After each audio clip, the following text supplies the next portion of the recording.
Bapak-bapak, ibu-ibu, para asatidz, rekan-rekan, para ustazah, para guru-guru sekalian yang hadir pada kesempatan ini.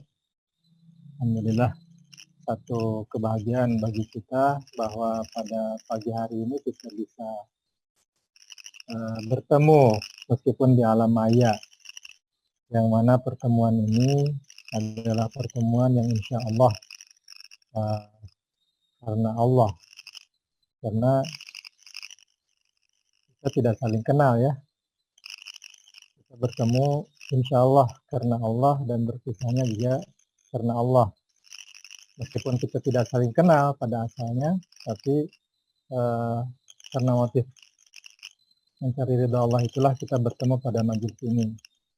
Jadi mudah-mudahan ini menjadi amal saleh bagi kita yang dicatat oleh Allah sebagai bentuk bahwa kita adalah orang-orang yang rajulani tahabba fillah, ijtama alaihi waftaraqa alaihi, orang-orang yang saling mencintai karena Allah, bertemunya karena Allah, berpisahnya karena Allah, meskipun pada asalnya tidak saling kenal. Sehingga dengan demikian mudah-mudahan kita mendapat jatah di antara orang-orang yang sab'atun yuzilluhumullah yawma la dzilla illa dzilluh, golongan yang akan mendapatkan naungan di sisi Allah di saat tidak ada naungan selain naungan Allah, yaitu diantaranya adalah orang-orang yang saling mencintai karena Allah, berpisahnya karena Allah, bertemunya karena Allah. Kemudian salat serta salam semoga senantiasa tercurah kepada suri tauladan kita, manusia agung yang paling kita cintai, manusia yang paling kita rindukan, yaitu yang paling kita ingin bertemu dengannya, dan semoga kita bisa bertetangga dengannya di surga, yaitu Nabi Muhammad Sallallahu Alaihi Wasallam. Rekan-rekan sekalian, para asatidz, ibu bapak yang dimuliakan Allah, pagi ini kita akan mendiskusikan satu tema, yaitu menjadi pribadi yang istiqomah. Dalam sebuah hadis yang cukup panjang sebenarnya, tapi saya coba ambil potongannya ya, tanpa merusak maknanya. Rasulullah SAW pernah bersabda, "Wallazi la ilaha ghair." Demi Allah yang tidak ada Tuhan selainnya, inna ahadakum la ya'malu bi'amali ahli jannah. Sungguh salah seorang di antara kamu bisa aja dia beramal dengan amalan ahli surga. Hatta ma yakunu bainahu wa bainaha illa zira' fayasbiqu alaihi alkitab fayamalu bi'amali ahli nar fayadkhulaha. Sesungguhnya salah seorang di antara kamu melakukan amalan ahli surga sehingga tidak ada jarak antara dia dengan surga itu kecuali sejengkal saja. Tapi kemudian kitab ataupun ketentuan Allah mendahuluinya, maka dia beramal dengan amalan ahli neraka, fayadkhuluha, maka dia kemudian masuk neraka. Dan kata Rasulullah, sungguh salah seorang di antara kamu bisa saja beramal dengan amalan ahli neraka, sehingga tidak ada jarak di antara neraka dengan dia kecuali satu jengkal saja, tapi kemudian kitab Allah mendahuluinya, yaitu catatan Allah tentang dia mendahuluinya, lalu dia beramal dengan amalan ahli surga, lalu dia pun masuk surga. Ini diriwayatkan oleh Bukhari dan Muslim. Nah, rekan-rekan sekalian, kalau kita perhatikan hadis ini sungguh membuat kita agak takut begitu ya. Karena apa? Karena orang yang beramal dengan amalan ahli surga tidak dijamin bahwa dia tuh husnul khotimah. Karena bisa saja di akhir hayatnya ketika dia sudah dekat dengan surga itu ternyata dia justru melakukan amalan ahli neraka, waliyadzubillah, lalu kemudian dia menjadi ahli neraka. Sebaliknya juga ada orang yang amalannya adalah amalan ahli neraka, tapi ketika dia sudah dekat dengan ajalnya, sudah dekat dengan neraka itu gitu, tapi kemudian dia beramal dengan amalan ahli surga sehingga dia husnul khatimah, maka dia pun masuk surga. Nah, ini yang perlu kita waspadai hadirin rekan-rekan sekalian, bahwa ketika kita beramal soleh, jangan terlalu pede juga bahwa kita akan menjadi ahli surga. Dan kita juga jangan memandang sebelah mata orang-orang yang mungkin masih melakukan amalan ahli neraka. Bisa jadi mereka itu husnul khatimah. Nah, bagaimana kita menjaga agar kita tetap melakukan amalan ahli surga ini? Nah, disinilah pentingnya istiqomah. Kita diminta untuk senantiasa beristiqomah, ya, karena kalau kita tidak beristiqomah, dikhawatirkan kita mendapatkan nasib seperti yang disebutkan dalam hadis Nabi SAW tadi. Rekan-rekan sekalian, istiqomah itu sering kita dengar ya. Apa itu istiqomah? Dalam salah satu ta'rif ataupun pengertian tentang istiqomah, dikatakan bahwa istiqomah itu adalah luzumu ta'atillah azza wa jalla, yaitu terus menerus ya, berdisiplin mentaati Allah dan Rasulnya, ya, wa ta'atir Rasul SAW. Di antara hadis Nabi SAW yang memerintahkan istiqomah, tak ada pernah salah seorang sahabat bernama Sufyan bin Abdullah bertanya, ya Rasulullah, ya, dia meminta kepada Rasulullah, wahai Rasulullah, qul li fil islami qawlan la as'alu anhu ahadan ghairah. Tolong katakan padaku dalam Islam satu perkataan yang saya tidak bertanya lagi kepada orang lain selain engkau. Faqala sallallahu alaihi wasallam, lalu Rasulullah SAW bersabda, qul amantu billah tsumma istaqim. Katakanlah aku beriman kepada Allah, kemudian istiqomahlah. Ya, ini perintah Nabi SAW untuk beristiqomah. Ketika ada seorang sahabat yang minta satu nasihat, gitu. Kasih aku satu nasihat yang aku nggak akan minta lagi kepada orang lain. Kata Rasulullah, qul amantu billah. Katakanlah aku beriman kepada Allah, mustaqim. Kemudian beristiqomahlah kamu dalam keimanan tersebut. Nah, di sini istiqomah itu adalah seperti dalam ta'rif tadi, luzumu ta'atillah.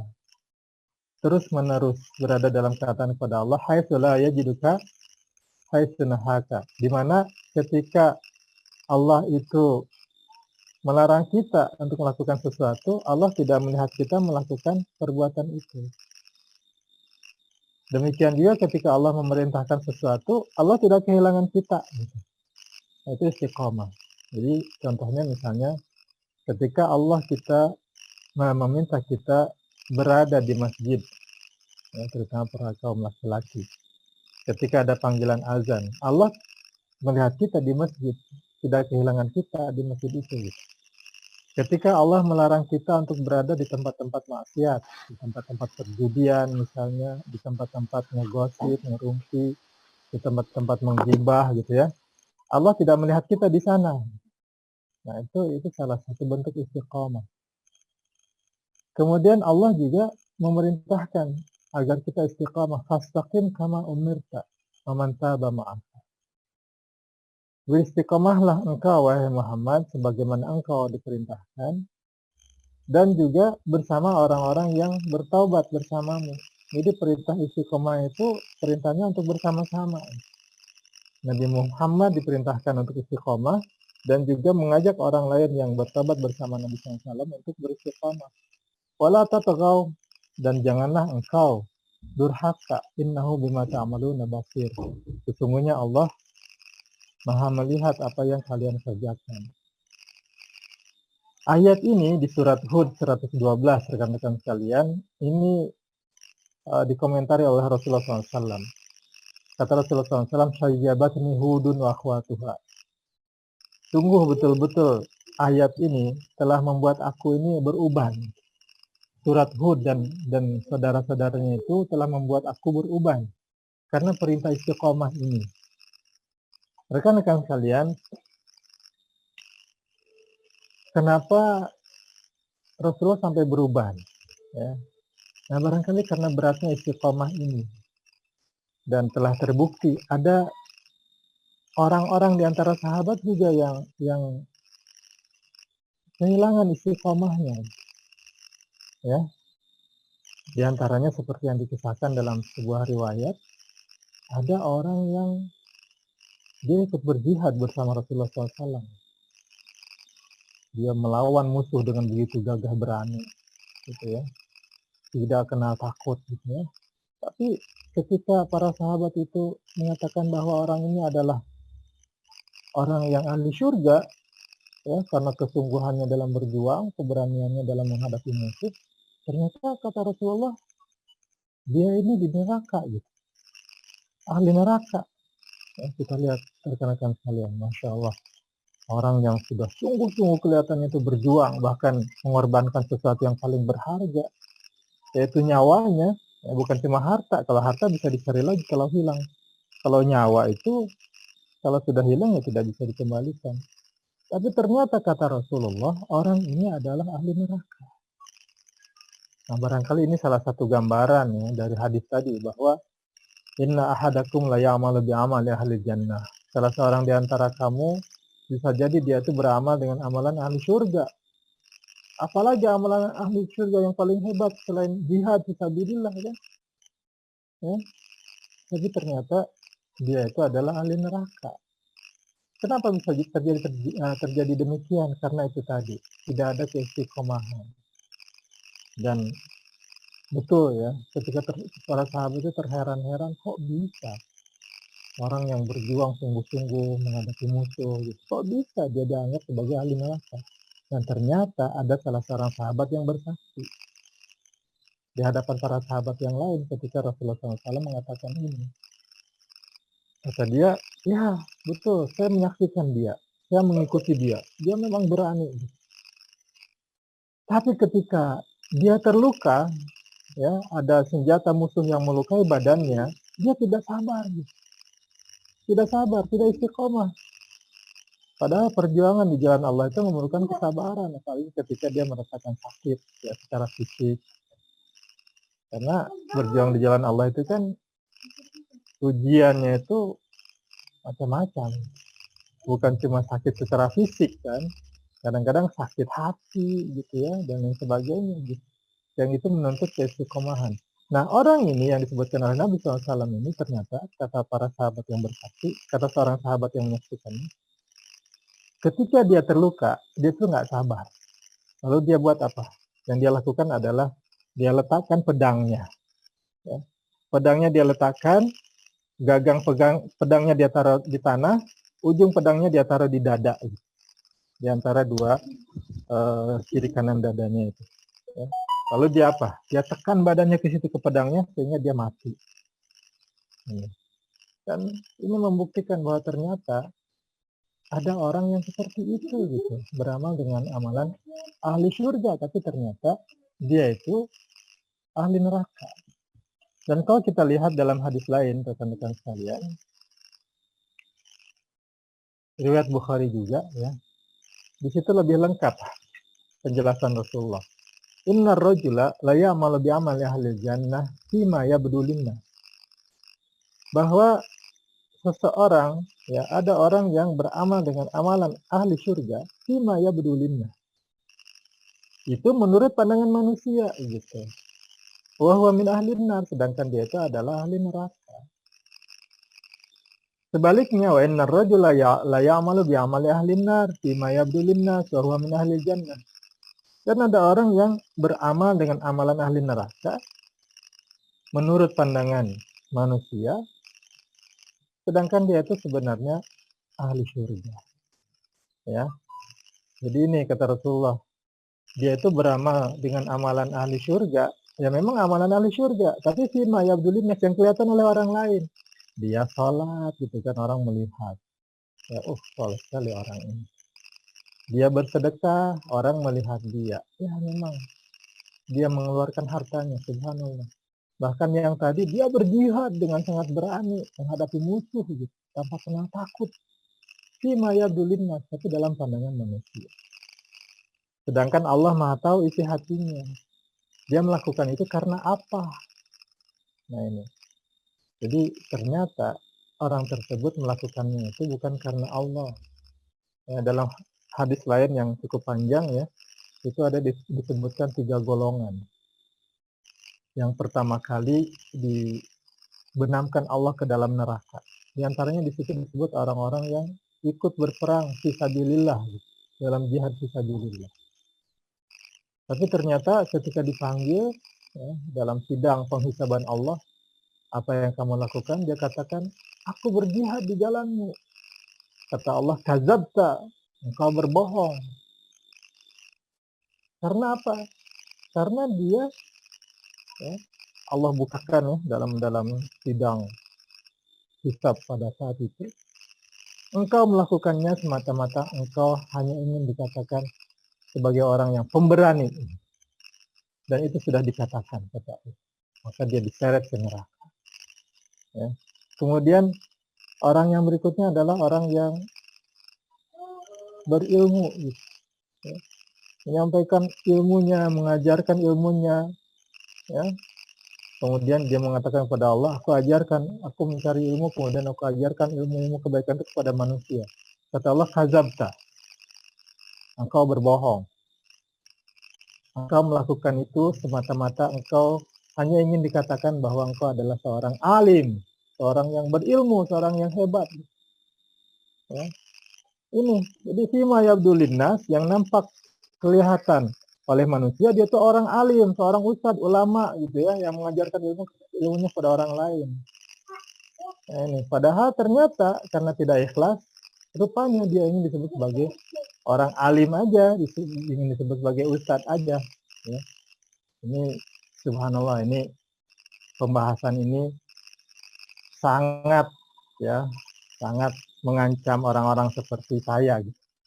Ya, dan juga mungkin guru-guru di sini yang biasa mengajarkan kebaikan, ya, bisa jadi gitu. Ada unsur-unsur yang merusak keikhlasan. Nah, mudah-mudahan kita dijauhkan Allah ya, terutama para guru ya, kita doakan supaya mereka ikhlas dan mereka mendapatkan ganjarannya dari mengajarkan ilmunya itu. Ya, bukan termasuk orang-orang yang melakukan kebaikannya itu hanya dalam pandangan manusia aja gitu kebaikannya, padahal dalam hatinya sebenarnya ada motif lain. Alhamdulillah enggak. Kemudian yang berikutnya yang dalam hadis itu adalah orang-orang yang membaca Quran, ya, mengajarkan Quran. Tapi kata Allah, engkau berdusta, engkau melakukan itu hanya ingin dikatakan bahwa engkau qari gitu. Orang yang pandai membaca Quran, sehingga dia diseret ke dalam api neraka. Nah ini, makanya ini diantaranya barangkali yang menyebabkan Rasulullah itu sampai beruban gitu ya, membaca surat Hud itu, karena istiqomah itu seperti itu beratnya. Rekan-rekan sekalian, ketika orang mampu beristiqomah dengan ujian yang macam-macam itu begitu ya. Nanti kita akan bahas bagaimana sih biar kita bisa istiqomah gitu ya. Bagaimana kita bisa mengimplementasikan perintah dalam ayat itu yang membuat Rasulullah itu berubah. Ya, kita tentu ingin bisa, ya, meskipun ayat itu membuat Rasulullah berubah, ya, yang menunjukkan beratnya beristiqamah, ya, kita mencoba mencari cara agar kita bisa istiqamah. Tapi sebelum itu kita ingin tahu apa sih yang bisa didapatkan oleh orang yang istiqamah gitu.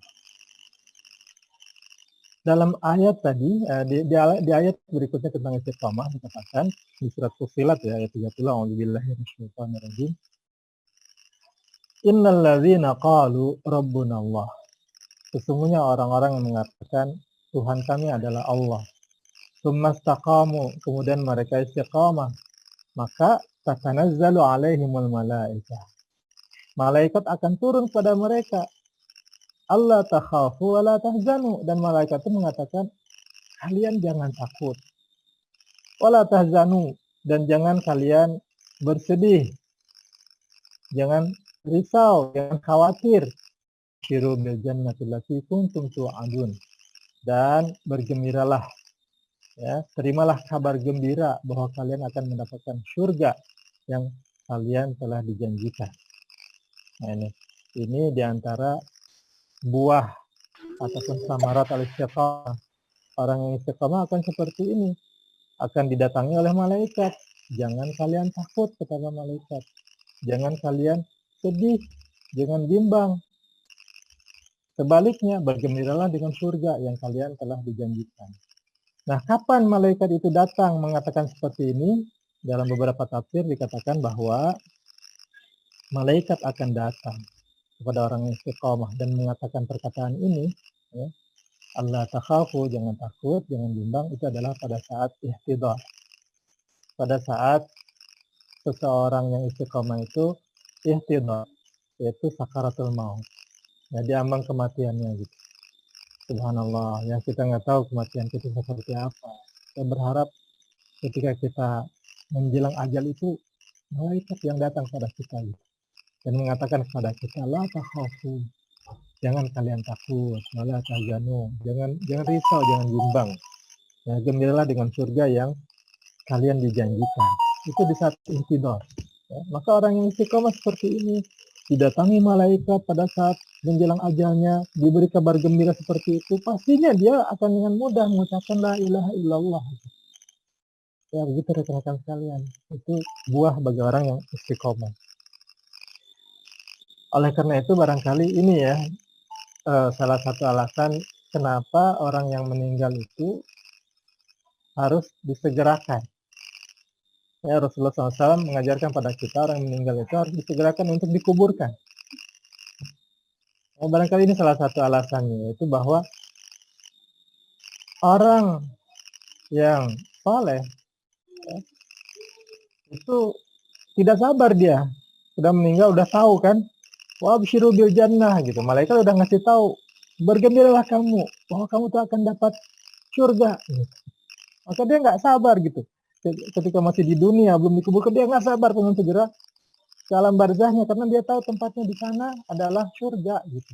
Ya, meskipun dalam hadis lain dikatakan bahwa dia ya orang saleh itu dalam barzah itu kan diperlihatkan surga gitu, dibukakan pintu surga dan dia melihat surga itu, lalu dia akan merasakan anginnya gitu kan, wanginya surga gitu ya. Itu orang-orang yang saleh belum masuk surga baru melihat ya.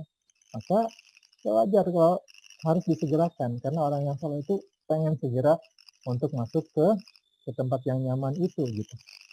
Ibaratnya kalau orang yang mau akad nikah ya, pengantin baru gitu, belum akad nikah, pengantinnya sudah menunggu di satu ruangan gitu. Kemudian penghulunya melama-lamakan gitu kan, nggak cepat-cepat mengakadkan, itu kan bikin dia nggak sabar gitu ya, pengen segera untuk akad nikah dan menemui calon pasangannya.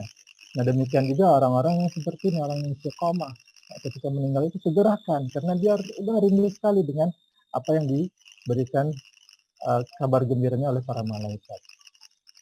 Itu diantara buahnya istiqomah. Kemudian orang yang istiqomah juga itu akan merasakan ar-rahah wal itmi'nan. Syu'ur ar-rahah wal itmi'nan, perasaan tenang gitu. Perasaan rileks gitu ya. Sebagai apa? Sebagai balasan dari dawam afilabillah, karena kontinunya dia dalam berinteraksi dengan Allah. Orang istiqomah itu dalam situasi apapun dia bisa tetap tenang. Ketika ada masalah gitu kan, ada masalah susah ini mencari penyelesaiannya, dia tetap tenang karena kuatnya dia hubungan dengan Allah. Dan orang yang kuat hubungan dengan Allah ya, dan dia selalu menjaga amalan faraidnya, amalan fardunya, kemudian dia juga istiqomah terus-menerus melakukan amalan nawafil, itu dalam satu hadis qudsi dikatakan Allah akan menjadi pandangannya. Ya, Allah akan menjadi pendengarannya gitu. Maksudnya apa? Maksudnya adalah segala urusannya itu nanti ketika melihat suatu urusan yang susah penyelesaiannya, kalau dilihat dengan pandangan Allah maka akan mudah penyelesaiannya. Nah, itu orang yang istiqomah. Dia akan merasa tenang aja ketika ada masalah, susah gitu. Tapi karena kuatnya hubungan dia dengan Allah, kuatnya dia melaksanakan yang wajib, yang sunnah, maka ketika ada masalah itu meskipun susah di awal, dengan tenang dia bisa melihat, oh ini solusinya begini. Ini jalan keluarnya begini. Ya. Itu buah bagi orang-orang yang istiqomah. Kemudian orang yang istiqomah itu juga akan mendapatkan hubbun nas, cinta manusia, wal qabul fil ard, dan dia diterima di bumi baik oleh manusia ataupun oleh selain manusia, ya, oleh hewan-hewan, ya, oleh segala makhluk di dunia. Kenapa? Karena orang yang istiqomah selalu menjaga amalan-amalan yang wajib, amalan-amalan yang sunnah, ketaatan dia kepada Allah, maka Allah akan mencintainya. Dan dalam sebuah hadis qudsi, kalau Allah sudah mencintainya, Allah akan memanggil Jibril. Lalu Allah berfirman kepada Jibril, wahai Jibril, aku mencintai si fulan. Ya, kalau kita lihat para pejuang-pejuang, ya, pejuang-pejuang dakwah, pejuang-pejuang kebenaran itu bahkan dihormati oleh musuhnya. Ya, contohnya misalnya Umar Mukhtar, ya, ketika dihukum gantung. Itu orang-orang pasukan-pasukan Italia itu yang menangkapnya itu kan penuh ta'zim, menghormati dia sebenarnya. Tapi karena ini adalah secara politik musuh negaranya gitu ya, meskipun Libya ketika itu adalah negara jajahan Italia, ya, itu tetap menghormati. Gitu. Ada perasaan yang berbeda gitu ketika melihat orang-orang yang salah itu. Dan ini diantara buah bagi orang-orang yang istiqomah. Ya. Dan terutama yang tadi itu yang kita ingin raih adalah al-fawz bil jannah. Kita berhasil mendapatkan surga dengan keistiqomahan itu. Rekan-rekan sekalian, karena hanya diberi 45 menit ya, sampai jam 9 ya, moderator ya. Setelah kita akan lanjutkan ke jam 9, setelah itu mungkin kami menjawab. Nah, sekarang kita lanjutkan. Istiqomah itu ada paling tidak ada 2 levelnya, 2 tingkatannya. Yang pertama adalah keistiqomahan ala tauhid, sabat ala tauhid. Dan ini yang paling utama rekan-rekan sekalian. Orang yang tetap teguh dalam ketauhidan, dalam memegang teguh la ilaha illallah dan menjauhkan diri dari kemusyrikan, itu dijamin surga. Boleh jadi mungkin dia banyak berbuat maksiat ya, karena kekhilafan, tapi dengan la ilaha illallah itu bisa menyelamatkan dia gitu. Meskipun boleh jadi ya masuk neraka dulu, naudzubillah min dzalik, neraka dulu dibersihkan, tapi karena ada la ilaha illallah, ada keimanan dalam hatinya, dia akan tetap masuk surga.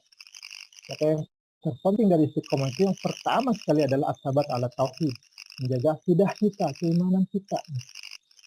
Karena itu kita sangat prihatin ya dengan saudara-saudara kita di pedalaman-pedalaman gitu ya, daerah-daerah pantai, daerah-daerah misalnya pegunungan yang gersang gitu ya, mereka didatangi para misionaris gitu, dibantu secara ekonomi, dibantu secara pendidikan, lalu kemudian mereka menjual tauhidnya, menjual akidahnya. Nah, dibilang kita sangat sedih, sangat prihatin dengan saudara-saudara kita itu. Sungguh mereka sudah kehilangan sesuatu yang sangat berharga yang tidak bisa ditukar dengan apapun, itu ketauhidan. Karena ketauhidan itu yang akan menyelamatkan mereka, yang akan membuat mereka bahagia, terutama di akhirat yang kekal. Karena itu kita harus jaga ini yang pertama ya, istiqomah itu adalah dalam tauhid. Kemudian yang berikutnya baru istiqomah dalam al-awamir wan nawahi ya, luzumul awamir wan nawahi, mematuhi perintah-perintah Allah dan menjauhi larangannya ya. Yaitu ketika diperintahkan oleh Allah, ada kita dalam barisan orang-orang yang taat. Ketika dilarang Allah, Allah tidak melihat kita di barisan orang-orang yang maksiat terhadap perintah tersebut. Itu 2 level istiqomah. Nah, kemudian rekan-rekan sekalian, masalahnya adalah tadi ya, Rasulullah itu sampai berubah gitu ketika diperintahkan istiqomah itu artinya bahwa tidak mudah ya, untuk istiqomah itu. Maka kemudian Allah pun juga memerintahkan istiqomah itu jangan sendirian ya, tapi bersama dengan orang-orang yang waman taba ma'aka, Itu dengan orang-orang yang telah bertaubat bersamamu, maksudnya dengan orang yang soleh, bersama orang yang juga ingin menjadikan dirinya lebih baik gitu. Ini. Itu baru akan lebih mudah ya untuk istiqomah, bisa terbantu untuk istiqomah. Nah, bagaimana caranya agar kita istiqomah? Yang pertama tadi ya, ikhlasun niyyah lillahi ta'ala indal qiyam bil a'mali shalihah.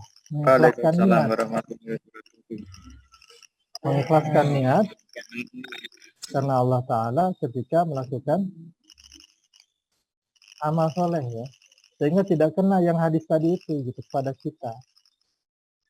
Orang beramal soleh, beramal ahli surga, tapi fima yabdulin nas, yang hanya yang terlihat oleh manusia, tapi dalam hatinya itu sebenarnya tidak ada keinginan untuk mencari ridha Allah gitu. Nah, ini maka dia tidak bisa istiqomah. Terutama yang dikhawatirkan adalah meskipun dia kuat sepanjang hidupnya menunjukkan kebaikan-kebaikannya ya, meskipun di balik itu ada niat-niat yang selain karena Allah gitu, di akhir hayatnya dia nggak akan kuat kalau tidak ikhlas itu. Seperti tadi disebutkan dalam hadis Rasul itu, sepanjang hidup dia melakukan amalan ahli surga, sehingga jarak dia dengan surga itu udah dekat gitu, maksudnya udah mau sampai kepada kematiannya, tapi ternyata dia karena tidak ikhlas karena Allah ya, akhirnya dia melakukan amalan ahli neraka dan dia masuk neraka.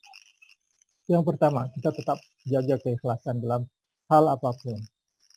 Kemudian al-muwazabah ala zikrillah subhanahu wa ta'ala, senantiasa melakukan zikir kepada Allah Subhanahu wa taala, wal istighfar wal iksar min istighfar, dan memperbanyak istighfar. Zikir kepada Allah ini rekan-rekan sekalian, insya Allah bisa menjaga kita ya, dari perbuatan maksiat. Ketika kita lengah gitu ya, itu setan mudah sekali masuk. Karena maksiat ini kan selain karena ada kesempatan yang terbuka untuk melakukan maksiat, apalagi ketika sendirian, itu juga adalah akibat pengaruh dari bisikan setan, selain bisikan hawa nafsu. Nah, setan ini tidak akan mampu mempengaruhi seorang hamba kalau dia kuat zikirnya kepada Allah Subhanahu wa taala. Maka untuk istiqamah kita perlu muwazabah ala zikrillah. Terus-menerus untuk berzikir kepada Allah. Kemudian yang ketiga, agar kita istiqamah, yang tidak kalah penting adalah musa'alatun nafs al-bashariyah wa muhasabatuha ala ma qamat bihi. Jadi kita harus senantiasa mempertanyakan kepada diri kita gitu. Kita sudah melakukan apa hari ini? Dan kira-kira apa jawaban kita di hadapan Allah atas perbuatan itu?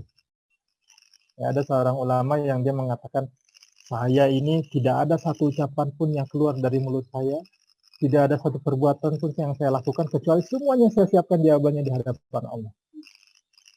Kenapa saya bilang begini? Saya udah siapkan di hadapan Allah nanti jawabannya kalau ditanya dalam hisab.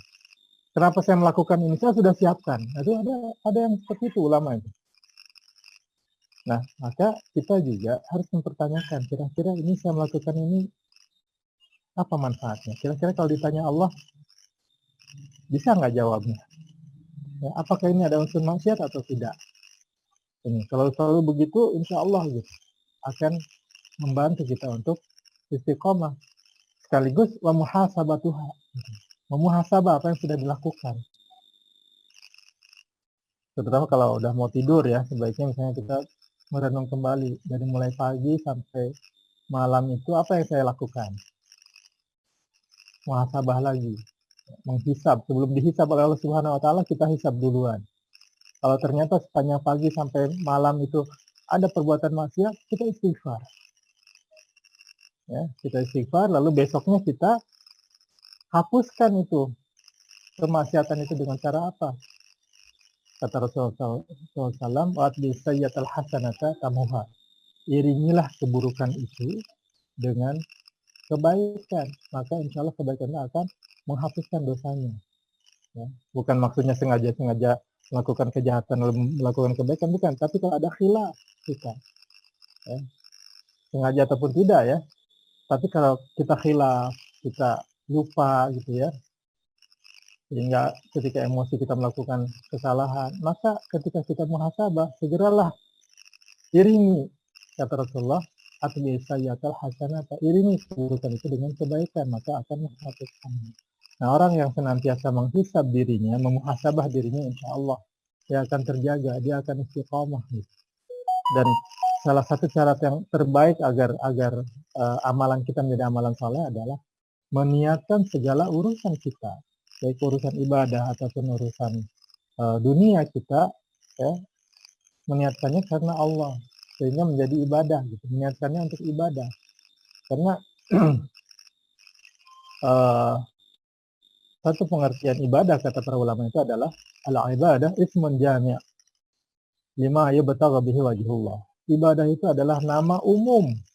Ya, selain ada ibadah mahdoh kan, ibadah yang tertentu seperti salat, zakat, puasa dan seterusnya, ada juga ibadah umum, yaitu sebutan untuk segala sesuatu yang dilakukan karena yubtagha bihi wajhullah, yang dilakukan karena ingin mencari ridha Allah. Bekerja tidak kelihatan seperti ibadah gitu kan, pergi ke tempat kerja ataupun pergi ke sawah gitu ya, mencangkul, menanam padi, membersihkan rumput-rumput di sekitar padi, menanam tanaman misalnya, itu tidak kelihatan seperti ibadah gitu. Tapi ketika kita niatkan semuanya itu menjadi ibadah, maka itu akan bernilai pahala.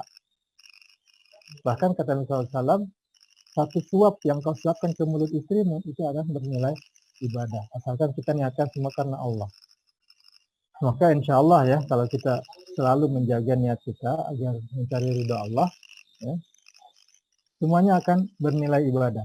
Dan ketika kita melakukan segala sesuatu itu karena niat ibadah karena Allah, insya Allah keistiqomahan kita akan terjaga. Sehingga ketika datang waktu ajal kita sedang melakukan ibadah gitu ya. Meskipun ibadahnya tidak selalu ibadah yang mahdoh. Syukur-syukur kalau kita sedang melakukan ibadah mahdoh ya, sedang tilawah, Allah panggil kita gitu ya, Allah cabutnya kita dengan mudah gitu ya. Kemudian sedang sujud, sedang mengucapkan tasbih kepada Allah, ya mudah-mudahan kita termasuk orang-orang yang husnul khatimah. Kemudian apa lagi yang bisa membantu kita untuk istiqamah? Yang berikutnya adalah al-hirsu ala ada al-salawat al-khams. Menjaga salat kita.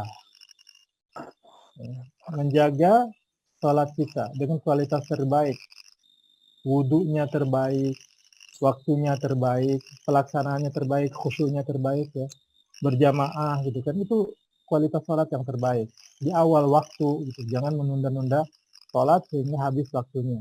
Yang lain kalau sudah kita lelah, ngantuk dan sebagainya, itu insya Allah dimaafkan, tapi jangan sampai itu menjadi sebuah kemalasan. Sholat sampai keluar dari waktunya. Kenapa? Karena dengan menjaga sholat, maka sholat itu akan tanha 'anil fahsya'i wal munkar. Sholat itu akan mencegah dari perbuatan keji dan munkar. Bahkan untuk orang-orang yang masih bermaksiat, ya, teruslah sholat, teruslah suruh dia sholat, karena sholat itu suatu saat akan mengurangi kemungkarannya. Kemudian yang berikutnya adalah al-istizadah fi ta'allumil Qur'an wal ahadits asy-syarifah. Terus menambah ya keilmuan kita dari Quran, dari sunnah gitu, kita tambah terus. Karena ya kita melihat tren di masyarakat kita itu, ya mudah-mudahan sekarang sudah berubah ya. Biasanya orang itu merasa cukup dengan belajar ngaji waktu kecil. Waktu masih SD gitu ya, kemudian sorenya ngaji di masjid.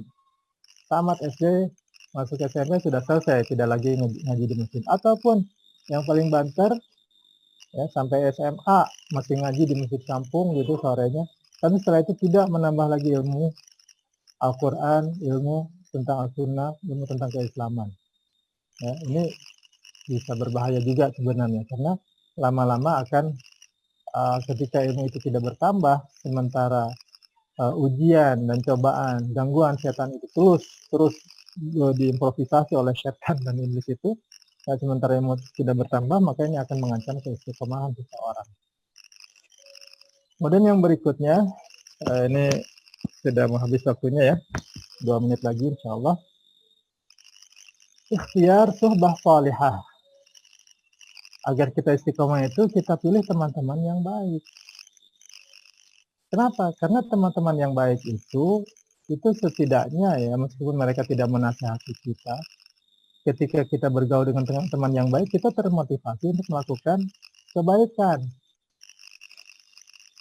Bagaimana kata Nabi SAW, perumpamaan al-jalisus su ya dengan al-jalisus saleh, teman yang buruk dengan yang baik itu seperti ini kan, penjual minyak wangi ya, kita tahu hadisnya. Kalau kita berteman dengan penjual minyak wangi, yang nggak beli pun setidaknya kecipratan gitu wangi.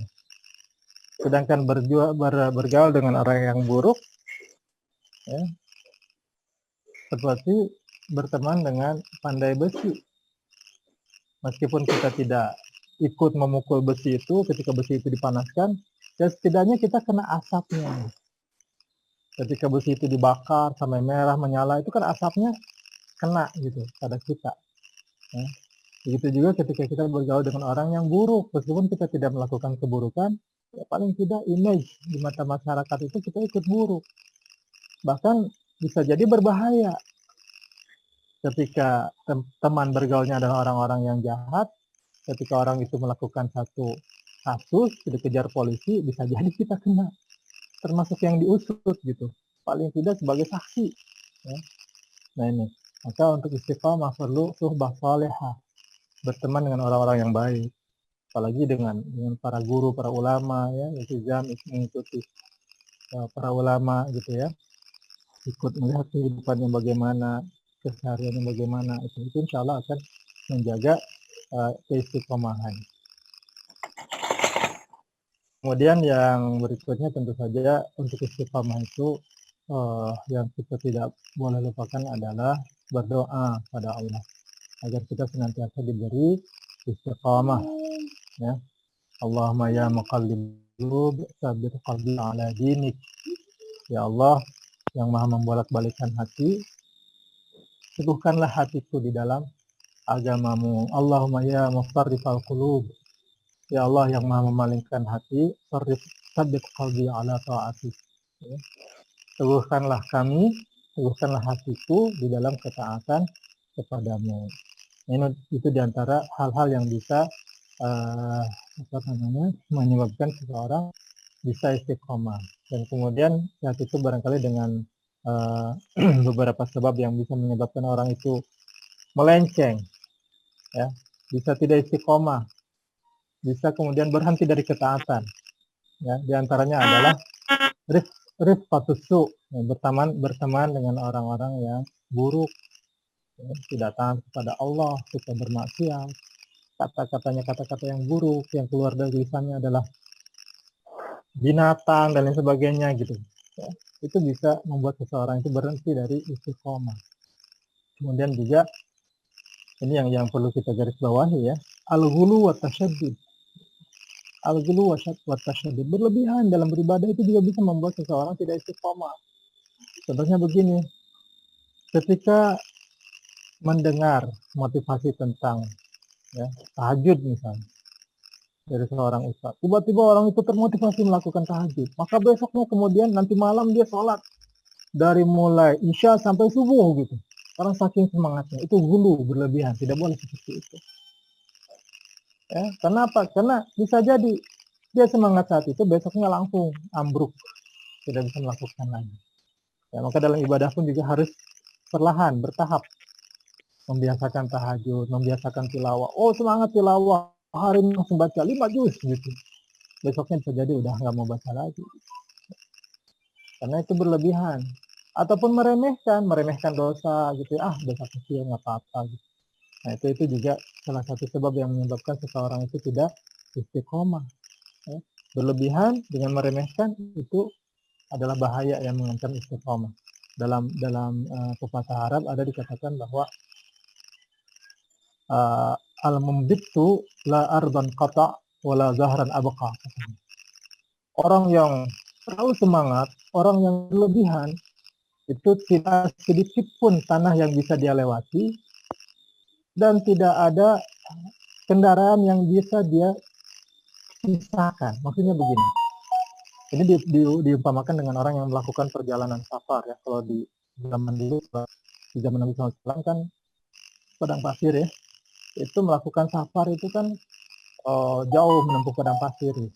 Nah, orang yang berlebihan karena semangat, dia jalan terus gitu, jalan terus pengen cepat sampai ke tujuan. Nah, orang yang seperti ini dia tidak bisa menempuh tanah itu. Karena apa? Karena akan kecapean duluan. Gitu. Wala zaharan abqa, dan tidak ada punggung kendaraan yang kuda atau kereta yang dia bisa sisa apa? Karena dia terus pacu terus gitu kan. Untanya kuda terus pacu, akhirnya bisa mati, ya, bisa mati kendaraannya. Nah, itu maka tidak boleh gulu dan tasaddud dalam kita melakukan amal soleh juga, tidak boleh berlebihan dan tidak boleh juga meremehkan. Ya. Dan yang terakhir saya tutup dengan salah satu sebab yang membuat orang tidak istiqomah itu adalah cara memanfaatkan waktu luang. Ya. Dimanfaatkan untuk apa waktu luangnya? Kalau banyak hal-hal yang tidak bermanfaat, ya tontonan yang tidak bermanfaat, kemudian juga hiburan tidak bermanfaat, itu insya Allah ya, itu sangat berbahaya untuk keistiqomahan seseorang. Maka agar dia bisa mengisi waktunya dengan baik, dia harus punya hadaf dalam hidupnya. Ya, harus jelas hadaf, misi dalam hidupnya, cita-cita dalam hidupnya, mau apa, mau jadi apa, mau begini, mau begitu, itu harus jelas. Ya, dan dia juga harus menetapkan kapan saya bisa mencapai ini, kapan bisa mencapai itu, gitu. Kapan bisa sujud sehari, kapan bisa mulai seminggu 3 kali, kapan bisa tiap hari, gitu. Dibuat target, gitu. Sehingga waktu-waktu yang ada itu tidak digunakan untuk hal-hal yang sia-sia, tapi untuk berusaha mencapai target-target yang baik itu. Itu barangkali rekan-rekan sekalian, para guru, para orang tua, ibu-ibu, bapak-bapak, rekan-rekan sekalian, mudah-mudahan kita bisa menjadi pribadi yang istiqomah insyaallah. Wallahu a'lam, billahi taufiq wal hidayah. Wassalamualaikum warahmatullahi wabarakatuh.